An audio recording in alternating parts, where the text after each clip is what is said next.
que tá acontecendo hoje, gente? A justiça ainda respira. O choque que o Brasil tá vivendo hoje é que existe uma luz na escuridão do judiciário brasileiro.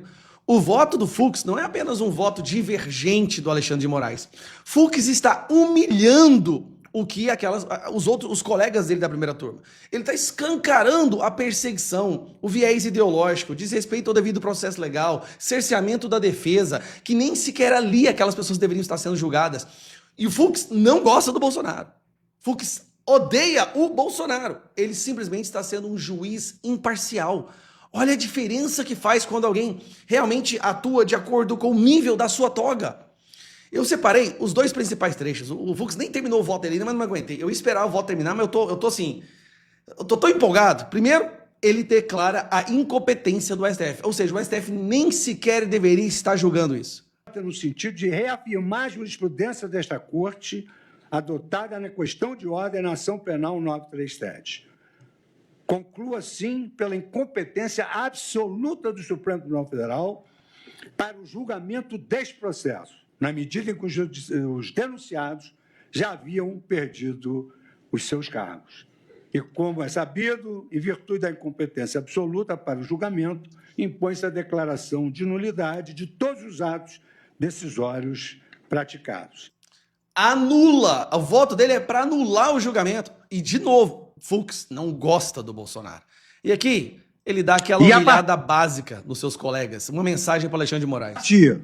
Do momento em que o juiz se faz mais severo do que a lei, ele se torna injusto, pois aumenta um novo castigo ao que já está prefixado.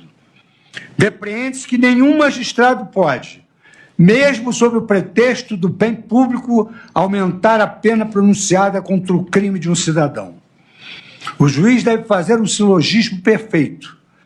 Não há nada mais perigoso do que o axioma comum de que é necessário consultar o espírito da lei. Adotar esse axioma é quebrar todos os diques e abandonar as leis à torrente das opiniões. Cada homem tem a sua maneira de ver. E o mesmo homem, em épocas distintas, vê diversamente os mesmos objetos. O espírito de uma lei seria, pois, o resultado da boa ou da má lógica de um juiz, da evidência das paixões do magistrado, de suas relações com o ofendido, enfim, da reunião de todas as pequenas causas que modificam as aparências, transmutam a natureza dos objetos no espírito mutável do homem. Isso aqui foi um tapa na cara do Alexandre de Moraes. Repara que ele termina, ele olha para o Moraes, ó. Ele termina o voto dele, ele olha para Alexandre de Moraes. Ele está dizendo o seguinte: seja um juiz de verdade, pare de deixar suas paixões, seu revanchismo, sua vingança determinarem as suas decisões. Um juiz tem que estar acima disso.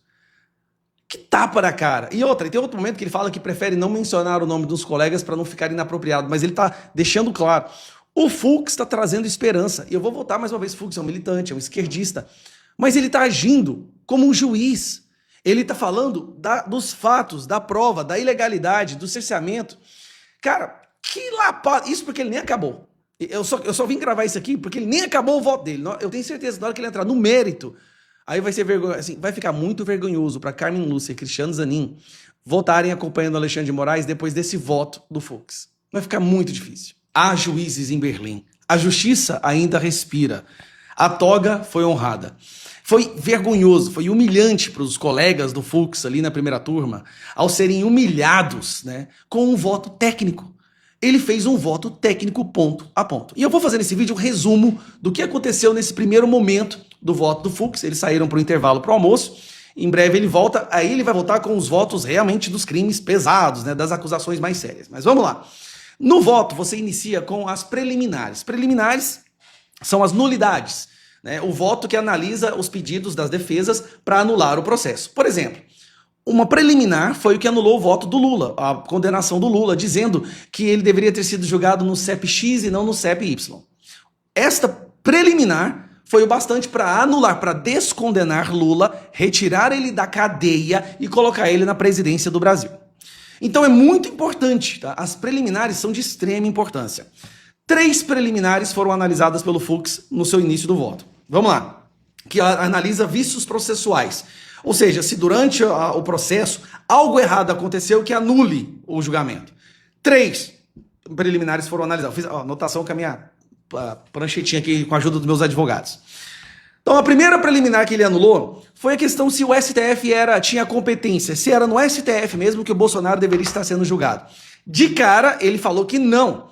Bolsonaro, nem nenhuma daquelas pessoas envolvidas ali deveriam estar sendo julgadas no STF porque elas não possuem foro.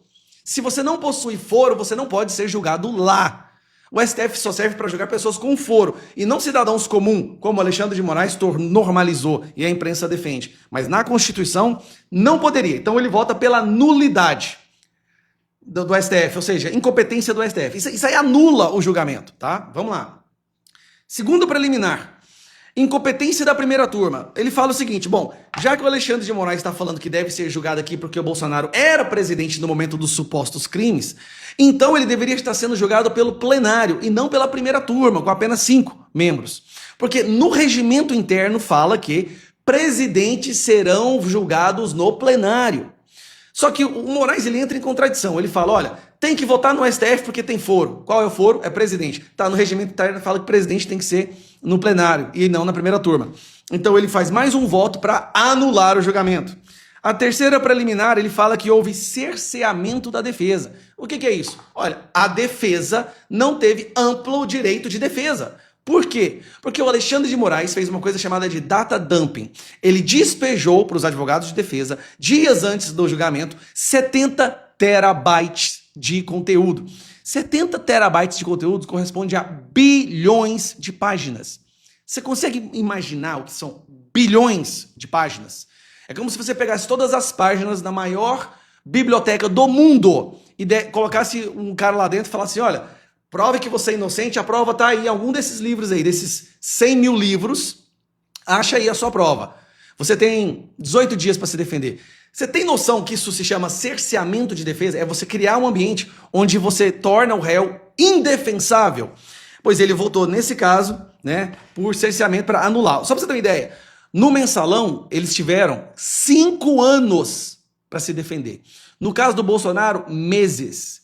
Com 200 vezes mais terabytes, né, provas, conteúdo para poder achar a sua defesa. Essas são os preliminares. O que isso quer dizer? Nesses 3 votos dele, ele derruba a tese do Moraes 3 momentos diferentes.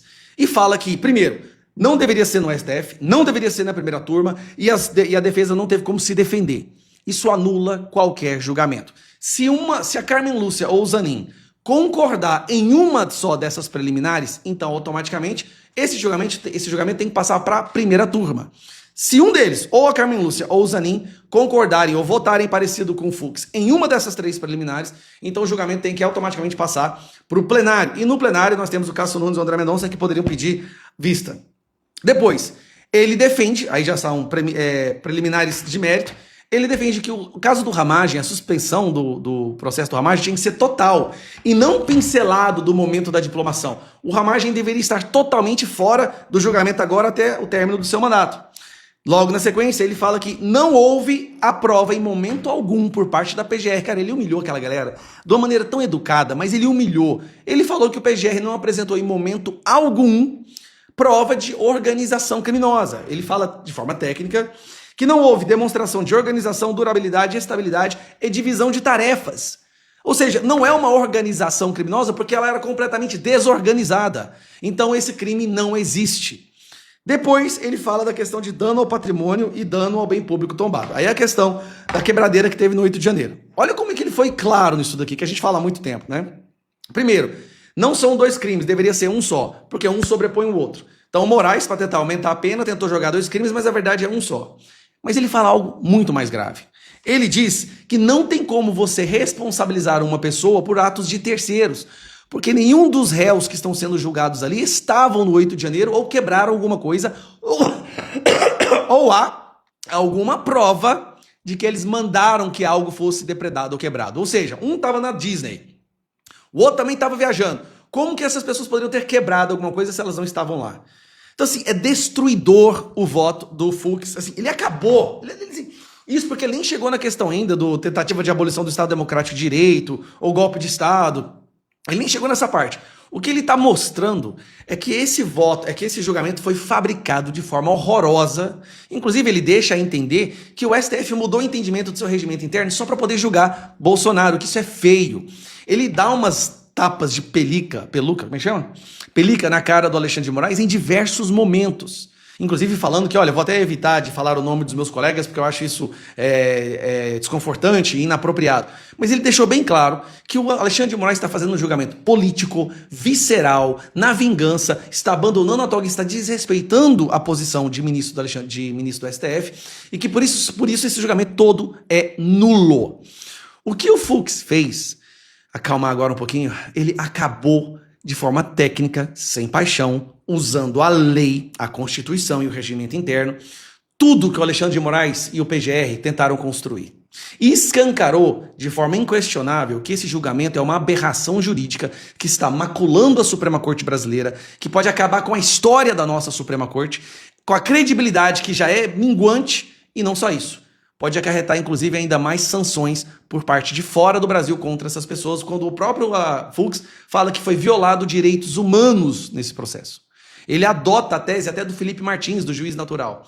Então é ver, assim, nem chegamos na cereja do bolo, mas até agora o Fux fez um trabalho que, olha, ele não é bolsonarista, o Fux é de esquerda, mas ele é juiz de verdade. É só isso que o Brasil precisa. Juízes de verdade. Pessoas que realmente ajam de acordo com a lei, com a letra fria da lei, da Constituição, do devido processo legal. Ninguém quer um juiz que é de direita ou esquerda, mas que haja conforme a lei. Ele fez isso, ele humilhou. Não, sério, gente. Humilhou os seus colegas e escancarou o viés ideológico que existe nesse julgamento. Abraço.